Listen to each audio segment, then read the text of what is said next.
Look what you made. Look what you made. Look what you made. Look what you made me do. Peace that has to be maintained 24/7, it ain't peace.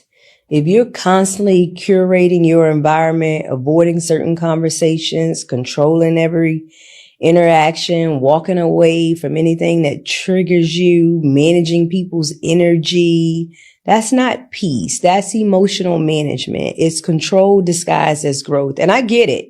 You have worked hard to feel safe. But if your peace is always one boundary away from breaking, that's not peace. That's a performance. Real peace can hold tension. Real peace can handle imperfection. Real peace doesn't make you feel like you have to protect it every second of the day.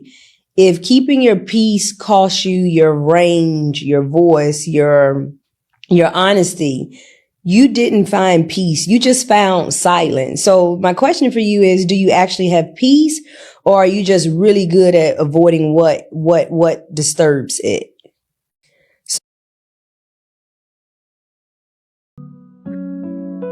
What's good people? Thought-provoking podcast. Hey man, hope y'all good out there.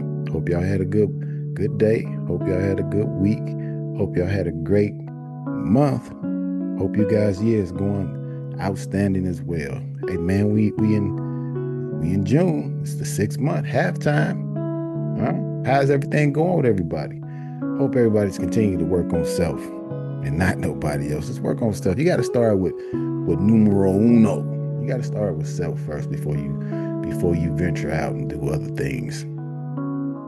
Hey man, what's peace? What do you think peace is? How do you define? If you was to stop this video at this very moment and sit back and try to define what peace is, what does it mean to you? I've been having a lot of conversations with individuals surrounding this word peace, and a lot of and I asked, like, what does it mean to them? And they sat back, the majority of them sat back and said, I avoid certain things because if I went around these things, it may temper me, like emotions, upsetting my character. That's for the most part, that's what I got. Like if I'm avoiding family members, if I'm avoiding certain places that make me mad, watching certain TV shows about certain situations as far as politics or religions or what's going on in an individual's life. And they say, hey, I avoid watching those things because it kind of upsets them. And I had to come to self and ask self what I thought peace meant to me. And I've also asked myself, what do I avoid in order not to become upset? And at a certain point in my life, I was calling it, hey, I'm protecting my peace. Like, I got some things that I avoid that I don't want to be triggered by. Not really going to talk about that right now, but that's probably another podcast that I can do if you guys would like to hear those things, because that's a totally different subject. And that just come to mind, like, a lot of people are just controlling the triggers. Does that make sense? Does that make sense to anybody? You avoid certain things so it won't upset you and what you're controlling your triggers. So your behavior won't become something different, or your character won't look a certain type of way, so it won't upset you. You're controlling triggers. And I might be just speaking from self, my opinion, because everybody has opinions, subjective, objective, or whatever they may be to a person. Peace is acceptance of what is, like, as far as the situation. I'm gonna hit this first little statement that I wrote out. Inner harmony and contentment. True peace is finding a sense of calm and balance within oneself, even in the midst of external chaos. It's the state of being at ease with oneself and one's circumstance. Now this does not mean what I just read. This does not mean that you won't feel some type of way about what's going on. But you can control, because you got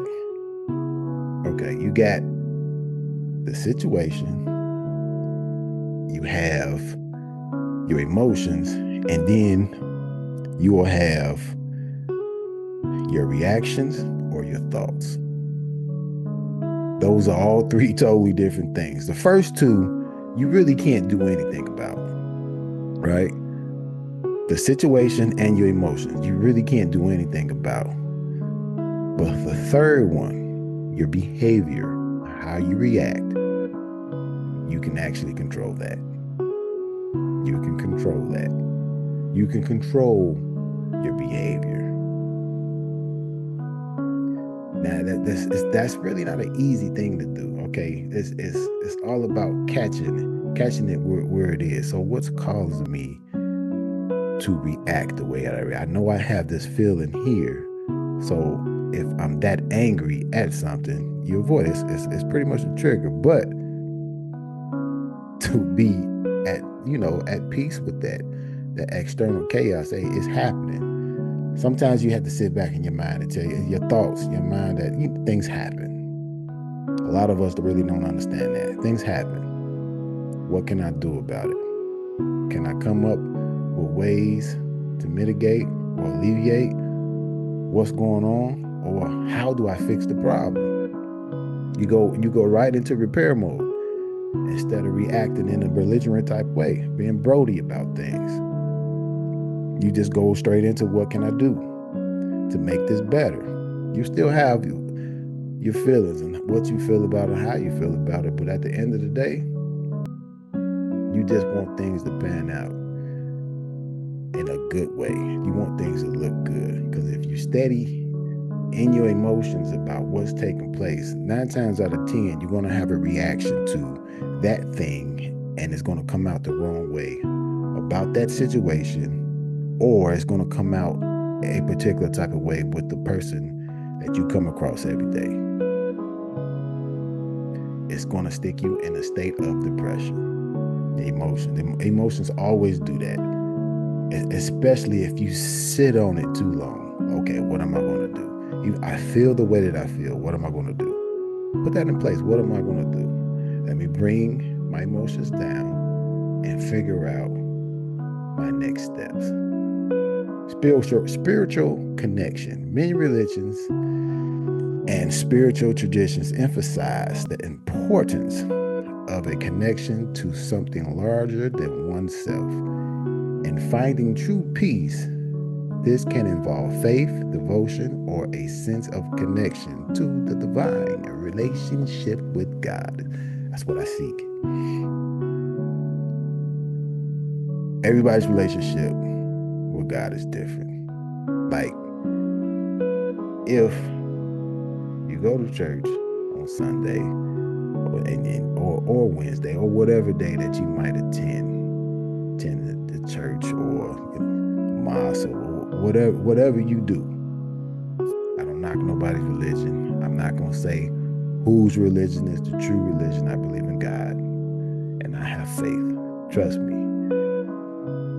You go in this place and you feel one way, right?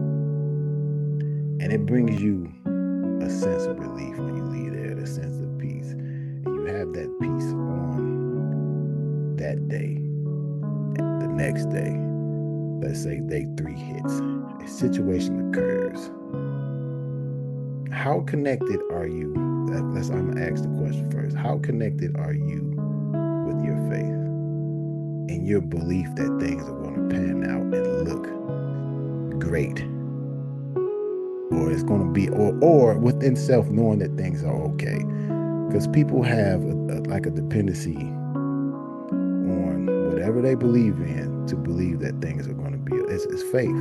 It's a belief that things are going to be okay, regardless on what goes on. That's my thoughts with a lot of things. Hey, God's got me. That's how I rock. God's got me. Oh, this happened? I'm good. Everything's going to be okay. It kind of falls in with number 1. Being at ease with oneself. But you got to have some type of connection, a relationship with what you believe in.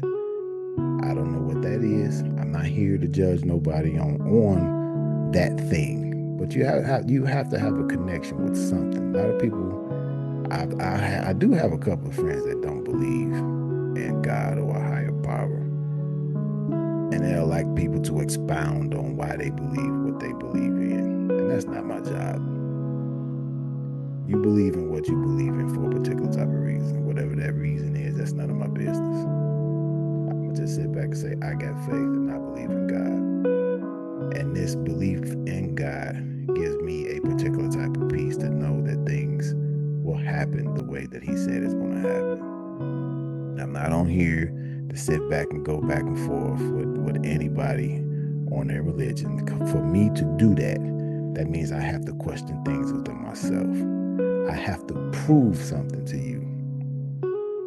That's not my job to prove what I believe to another person. It's not, because that's entails. That's me trying to manipulate them and get them to believe something different. That's not my job. Hey, go to a religious or spiritual service and find out for yourself. That's all I can say. If you don't have something in place that doesn't bring you to that, is it worth looking at? That's the only thing I'm gonna ask.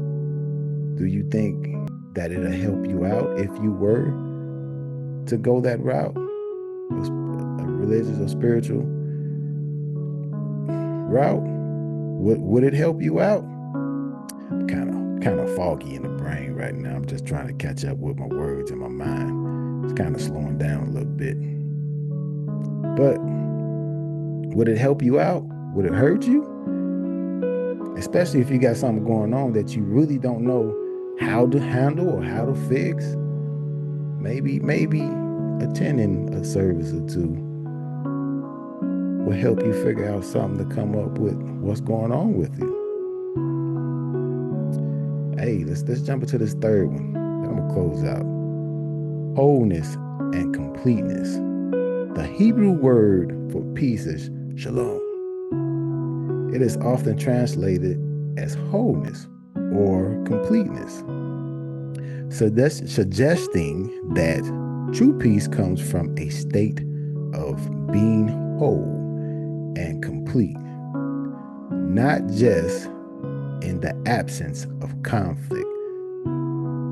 In all three of these, this pretty much brought out being at peace or accepting what is in the midst of when something happens, something bad, whatever that situation is, something with a family, a death with a family member, not being able to pay bills.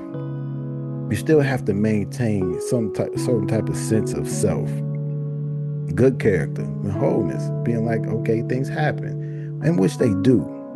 So I think when we run into things, we expect something to have a particular type of end for us. We have an expectation for things to always come out favorable. That's kind of taught. That's taught. That's taught. And when that's taught, that kind of gives a person a sense that it's always going to be that way. So how many people with their children, hit me out, they're playing a sports with them, let's say basketball, or cards, or a video game, you don't let them win. You let them build themselves up to being a particular type of champion within self. Like, hey, I can do this. Not, let me let him win. And he wins all the time. And he boasts and he brags about him winning to you. Oh, you can never beat me, daddy or mommy. Sometimes you just got to knock them down a little bit and let them know there's going to be some losses in life. You're going to lose some things. Everything's not going to be great. You have to know that from the start. When they start communicating with you, when they want to start playing games and stuff, everything's not going to be favorable. Everything's not going to go your way. Things happen. You have to be at peace with the things that go on with you in your life. You have to be. I got a quote by Robert. I can't say the last name because I might mess it up. Peace is not something you wish for. It is something you make, something you are, something you do, and something you give away. Hey man, this is Thought Provoking Podcast. You already know what I say. There's victory in our mind and power in our step. Let's work.